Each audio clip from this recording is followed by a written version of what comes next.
Okay, we're rolling, Bob.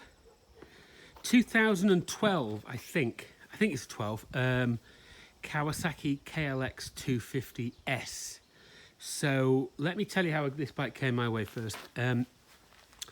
About 2 months ago, we went up a trail outside northern Colorado called Bunt School Road. I think there's an app called X something, or X Tracks or X Country or something like that. And so anyway, we're going up to see this T33 that's crashed up there in about 1952, and there's a lot of it still there. Anyway, so we go up Bunt School Road. That's graded a 3, right? So no problem. So I take the NC700X up there. Then we turn off the road to go to the wreck site, and I completely, I don't know, but no, I really smashed up the NC700X pretty bad, basically because it was such a rocky, gravelly road. I high centered about 3 times. I was hitting things right, left, and center. It just didn't have enough ground clearance, so I really knocked hell out of the bash plate and knocked the bike about a little bit as well. Nothing too bad, but I was like, you know what? I really need a dirt bike because I'm not going to smash up my NC700X on stuff like this. And actually, when we got back down, Josh says, "Hey, that trail we went on, that's actually not rated a 3. That's actually a 7 in extremity, so between 1 and 10. So I was like, oh, okay. So a little bit of the trail actually goes up to the Jet Fighter, or the Jet Trainer rather, is a 7. So if you got Bunts School Road, BUNCE, you look it up on YouTube. If you get up there, there's the tail section of a T33 and the engine, a bit of the fuselage that crashed there in, I think, 1952. And there's a lot of it still there because it was quite, I wouldn't say it was hard to get to, but you had to make an effort to go there. That being said, you can get there very easily. You can get there very easily, these days with all those like 4x4s that you can buy, Raptors and is it whatever the Honda one, is it the Viper, the Venom? Can't remember. Anyway, so I said to David at work, had got this right. And I said to David, I said, yeah, I want to get a dirt bike. I said, I looked at a couple of things, but I want something like yours, and this was his bike, right? And then a couple of days later, he goes to me, he goes, oh, Ian, I've had an idea. He speaks dreadfully well spoken. He goes, maybe you could buy my KLX250 and I'll buy the DRZ 400 I wanted. I was like, no, I don't know, whatever. I'll think about it. An hour later, I'm like, do you want cash or a check? So it was a check, actually. So I bought this. So anyway, so this is a KLX 250S. I say 2012, and they really haven't changed much. I think they changed they got discontinued for about 4 years, I think, and then when they came back out, instead of having a carb, they got fuel injection, right? But this has some modifications, some you can see and some you can't. And really, before I bought this, or it might have been after I bought it, I just read some reviews, and I didn't think there were any decent reviews out there. They're a bit fucking waffly, not like mine, straight to the point. But the impression I got were 3 things, right? It's undersprung, back and front, okay? It's undergassed, I mean, it's got a very small gas tank on it, like just a shade over 2 gallons, 80 miles you're looking on reserve. And it doesn't have a great deal of power. So okay, well, that's not great. However, 2 out of 3 things on this bike have been fixed. So it's got some modifications. It's got a rack. And this cost me $3,500, by the way, and it got 3,400 miles on it. David had bought it with 2,000 miles on it about 2 months previously for $3,500.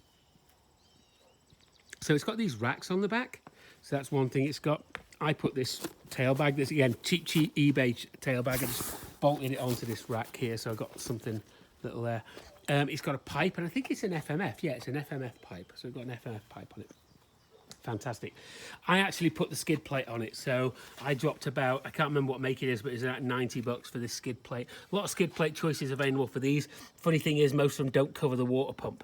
But the thing that it had on it was just a little shitty piece of shit. It's also got some Tusk handguards. Look, there's a leaf. There's a leaf stood in the Tusk handguards. And it has an Acerbis 3-gallon tank. So that conquers the range issue. But the best thing this has is it's got a Blue Bill 351 big bore on it, which is brilliant. So stock, they're about 20. I'm going to use some numbers here, and they're roughly. Let's pretend they're real, but they're not an order of magnitude out. But these are about 20 horsepower stock. And again, people said they're okay, not too much power, not super fast, bit of a slug kind of thing. But with the Blue Bill kit on it, it takes it from 20 to about 30 horsepower, which is brilliant. So obviously you've got 100 more cc's or so but you've also got higher compression piston as well. So, in fact, I'm assuming it's a higher compression piston. I'm guessing that it is. I may well be wrong, but you can look it up. Blue Bill, BB351. So anyway, this really, really wakes the bike up. This is a carb model, and I don't know what's gone on inside the carb, because somebody's obviously jetted it for altitude, and they've got this thing spot on. It runs really nice, and I've had it up to about 10,000 feet, and it runs really nice up there as well.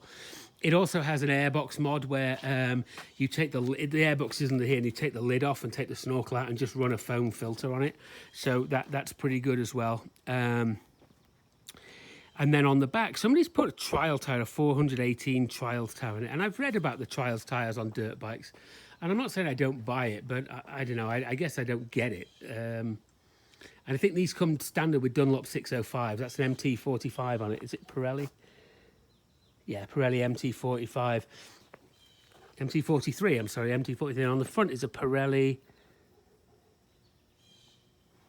MC54, MT21. Okay, so MT21. Look how this is worn a little bit. Look how funny it wears. Look how funny it wears there. And you kind of see that with dirt tyres. Look, you got the two knobbles here. They kind of take the top and the big ones. And it's just kind of a bit odd, really, a bit strange. So anyway, so the other thing is undersprung. And actually, so I've bought a set of front springs for it. I went to Race Tech and put in all the numbers, and it told me what spring weight I should buy. And I think it was 50, because I'm about 195, and I'm a kind of like, let's call me I don't know, is it called a dual sport rider or enduro rider? I think I put it down as. So I have got some big springs to put in, because these do it does dive a lot on under braking. So let's see. So how does it run? Well, I mean, it's got plenty of power. It's got this really cute little digital gauge on the front of it, and if I turn it on, if the key's in it, which it is. You see, it does its like self-check thing, and then it's got all the way up to 10.5, right? So anyway, in terms of riding this, the gearing in top gear is pretty much 1,000 RPM, 10 mile an hour. So at 6,000 RPM, you're doing 60 mile an hour, and it's great because it's got this lovely kind of like lump of power between 5 and 8. So if you're in top gear at 50 mile an hour, you open the throttle and it takes off. In the lower gears, you don't really rev it much above 8 or 9, because it starts to just kind of like, it doesn't do anything, it just vibrates more and makes a bit more noise. But it's not like it makes a load more power up there. And there probably are dyno charts you can look up out there. So it's really tractable. It's got like a kind of, it seems it's got like a close ratio box. Or they seem close, because maybe it has that because it revs so high. But it's just really pleasant. I've also been down a road called Old Flowers Road, again, west of Fort Collins. And that's a little bit bouncy. And so the suspension coped with that really well, even though it's all stock. But the motor, I noticed I was getting in like third, second, third and fourth along that road. So it tells you that there is, this bike overall is pretty low geared. And again, 1,000 revs per 10 mile an hour is pretty low. But because it revs so high, it does actually, I've had it up to about 88 miles an hour. It's quite a lot. It cruises very nicely at like 60, 65, 70. You know, over 70, you're starting to use a lot more of the throttle, but at 60, you only use a whiff of the throttle. So anyway, I buy this, I'm very happy. David goes out, buys his DRZ 400, he's very happy. And then we go up and do some roads around Red Feather Lakes. We do some roads around Red Feather Lakes and up to the fire tower there. And so we go to the gas station in Red Feathers, and Greg from Interstate Honda, he's going, how much gas does this use? And I was like, probably not that much. I think it does about 60 to the gallon. And Greg goes, no, not with you riding it, maybe with David riding it. And I said, how much do you think is going to go in? I've done 100 miles. And Greg said, 2.2 gallons. And David just goes, I know this bike intimately, and I think it would be 1.6. I put in 1.66 gallons, and it was doing like 59.95 to the gallon. So I guess the takeaway there is what people have made some observations about the short range of the bike. Put this Acerbis 3-gallon tank on, you'll get 180, and it does actually have a reserve switch as well. So it's good. I think it still retains a conventional switch, so you do have a reserve there that lets you know when you're going to run out. So again, I only pretty much used half the tank to get my 100 miles. So yeah, about 180 mile range, which is great. Disc brake on the front, sure, it's a disc brake, it stops. This tube does catch, this brake hose trying to catch here. I might replace that with a braided steel one. Tusk Flex Pro handguards, they're all right. It's got a nice headlight on it, actually. Headlight's pretty damn good on this thing. Again, liquid cooled, so you've got your radiator tucked up there with a radiator guard. It has one on the other side as well. In fact, it might all be the same radiator. It's not.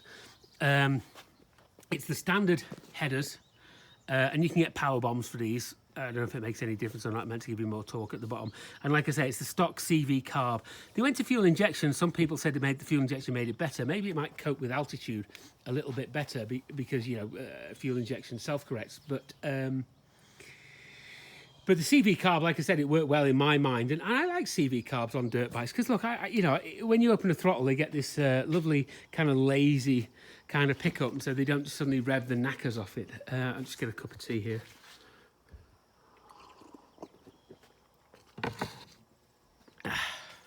So anyway, so like I said, it's got those grips. It's got those racks. It's got the airbox mod and the filter. It's got the big bore kit. It's got the handguards.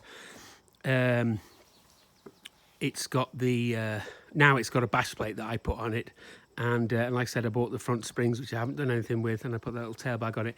And the only other thing, so I'll do the front springs when I get round to it. I'll probably shove a rear spring in it. It's funny because when you look at not Pro Action, what they called Race Tech, they're all into selling you their gold valve seal kits, or gold valve kits. Those what they call them, cartridge emulators. So they always tell you to put like light oil in it, and they don't really focus on the damping side of it by using thicker oil for more damping. They want to sell you their rods, their kits. So like I said, I paid $3,500 for it, and I actually think it was a good deal. I don't know what it's like in the rest of the country, but here in Colorado, dirt bike prices have gone nuts. And you know, any kind of piece of shit with a title is going for like $2,500, and it really is. And there's some old things like XT225s and XT250s, which are probably all right, but they're a bit low tech. You know, they're going, nice ones. Those are going for like $3,500, $4,000, and I'd much rather have this. So David's very happy with his DRZ. I'm very happy with this. So DRZ, the one he's got, it's the S, not the E. That's a little bit heavier by about 20 grams. This runs at about 280, 290 pounds, wet or dry, something like that, somewhere around there. 290 pounds. I think the DRZ David said was 310, and the DRZ on paper makes about 39 horsepower. Again, this is meant to about 30. From what I read, people reckon this is a slightly better trail bike than the DRZ, but I don't really know. All I really know is I think this particular model and this example I've got rides really nice, which is, again, primarily due to the power of the big bore kit, and it'll chug. You can get it down to 2,000 RPM in like third or fourth gear, and you can chug out of it. You don't necessarily want to be in that rev range. It's also electric start as well, so there's a nice little electric starter there. And some people, there's like 1,200 pages dedicated to these on Adventure Rider, and some of it's pretty boring reading, to be quite honest. But some people say to make it start better, drill out the starter jet. So obviously, maybe that's getting more juice into it. I don't know. But this doesn't go. It starts fine. It starts fine. I haven't. Let's pull that there. It's got a manual choke here. There it is. You can't see it, but it's right there. So I'm going to pull it out. I haven't started this for about a week. So I'm going to I'll put my finger out. Oh, I thought I'd pause it then for a minute.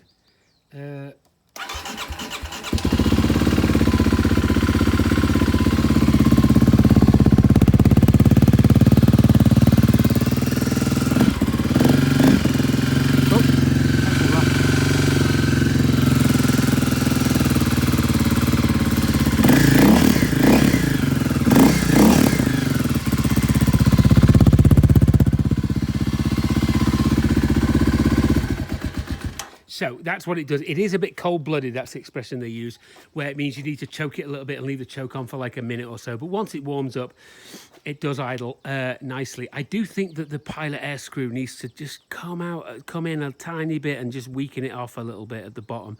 That's my opinion. So again, back to front, you know, you've got it's pretty much a dirt bike suspension. You've got upside down front forks, you've got disc brakes back and rear. You know, it's got its lights and it's fully street legal beagle, again, which is nice. And if you're going to buy a dirt bike, and you think when you think you want to use it on road and off road, or buy something for the trails, get something with a title. Because if you get something without a title, you can't plate it, and then you can't ride it on the road. If you want to go down to the shops or hook up between trails, just get it. And for everybody who says, "Oh yeah, just get a title, it's really easy," well, it's not so easy in Colorado. I'm not saying it can't be done, but you have to do the dance and do some paperwork and get a VIN inspection by Highway Patrol and all that sort of stuff. And then also, I think if you're trying to do that to make it road legal. If it's a dirt bike trying to make road legal, you've got to have DOT tyres and a horn brake and all this sort of stuff. So again, buy something with a title. And there's not much else to say about it, really. Like I said, there's pages, stuff on Adventure Rider. There's plenty of accessories. There's plenty of mods people make. There's part interchangeability with the KLX300, I believe. This particular model, like I said, hasn't changed much over the years. So they do some horrible black and grey, that kind of dotted camouflage. I can't remember what they call it, but they might do the KLR now, and I think that looks like shit. I wouldn't buy one, but I really, as much as anything, I really like the colours on this bike. Again, prices, well, I think they're cheap out the door, and it's like Kawasaki's, almost Kawasaki's business model, like the KLR, and what's the other one I was thinking of? I can't remember. There's another bike, but they just keep it the same. And just don't refresh it, and year on year, maybe make a couple of mods, but they're cheap. And then if you want to, like KLR 650, and you want to accessorize that and turn it into an adventure bike and put a big bore kit on it, blah blah blah, you're absolutely free to do it. But the base price on these, like I said, is under $6,000. And I think when you compare it to like the CRF 230L and the Yamaha WR, it's quite a lot cheaper than those. You could argue that they're better off-road bikes. The WR certainly so. But if like I said, if you want something to put it around, especially if you get one with a Blue Bill 351, which runs you about $700 or $800, assuming you do the rebuild yourself, I really well recommend it. The only mod that I'm probably going to make to this is I'll probably get a Seat Concepts seat. So Seat Concepts is basically you take the cover off, use the base. They have some foam. It's slightly wider, especially kind of like across this bit, and then they give you the foam and the cover, and it's a shade under $200. Or if you want them to do it for you, I think you send them your base, or they'll sell you the whole seat for about $300. So just a slightly wider seat here. I did think about putting a rack on the back for a givey box, but in the end I reneged, because this, I've got loads of bikes, and the NC 700X is my adventure bike. This is just something that I can take out when I want to, just do a bit, something that's a little bit too much for the NC. The first trip I did on this, where it got all dirty, we did about 200 miles, was not too much for this at all, but for the NC at all, rather, it wouldn't have been. But I really wanted to ride this for 3 or 4 hours and see how I felt. I have to say I was super, super pleased with it. As I said, pricing's gone all tits up with all this COVID stuff, as anything kind of off-road camperish, like campers, like side-by-sides, like 4x4s, like dirt bikes. Even, Greg at the Honda shop says they can't get shit in inventory. And they're just not hitting their sales figures because they just can't get bikes from Honda. So let's hope all this nonsense goes away and it comes to an end. So, like I said, KLX250 with the big Blue Bill big bore kit 351, very recommended. Turns an average bike into a very good bike. By the way, here's the pillion pegs. So. And what's also funny is that they're offset at different heights. So David's wife went on this, and she's only about 5'2", and she basically said, "Don't let me go on the back of that bike, or don't make me go on the back of that bike again." I do have the original tyres that came with it that I got given, and they're Dunlop 605s. So I think they're going on it next, because like I said, it's not that I'm not a fan of the Trials tyres, but I don't really see the point. Maybe someone could explain to me in the comments. But also, one other mod I always make with dirt bikes, and I've actually just done this with the Trail 110, is I always buy heavy-duty tubes. I always buy thick tubes and put them in there. And yeah, sure, they weigh maybe a pound or two more. They're certainly significant in weight, but if it stops you breaking down and getting a puncture on the trail and all the pain in the arse that goes along with that, then I'm right for it. So anyway, let's just have a look around the garage. Oh, look at this. What's this? Oh, look, an Africa Twin. This isn't mine, actually. This is Josh. Josh has gone on vacation for a week, and he said, "Do you want my Trail 110?" I said, "No, but I'll take your Africa Twin." So I'll be doing a review on that with him because he's had this new for about 12,000 miles now, and I have to say I've been riding it to work, and it's a very good motorcycle. It's a bit big for me. I'm a bit of a short ass. I'm like 5'9.5", so that's a bit big for me. Cafe Racer Goldwing or Naked Goldwing that's being created that I need to finish off. Let's see what's that? That is a Super Blackbird. What did somebody call it? The Gentleman's Express. That is a very fun bike to ride, very fun bike to ride. And then next to that is an RSV Millie R, which I kind of lusted after one of these when I was a kid, and I got one, and then the fucking fuel pump went out on it virtually instantaneously of me buying it. So that needs to be fixed. There's been some interesting stuff that's come through. I posted that GT380 video. I also had an R1150 GS, a really nice blue and white one, a 2002. That was nice. And I also had a really nice Husqvarna TE610. If you want a light, powerful bike as an alternative to a 450, that TE610 weighed about 230 pounds, and on paper they make about 60 horsepower, so it's certainly very interesting. And I sold it to somebody who was physically far bigger than me to haul their ass around, because I didn't want anything that powerful. I just wanted something exactly like this, which is exactly what I got. So 2012 KLX250S with some modifications. Definitely recommended. You won't be, unless you're like a nutcase, kind of like really gnarly, hit things as hard as you can person. If you want something put around the trails, do a little bit of single track and some trickier stuff, this will be right up your alley. So all right, that's it. Have a nice day.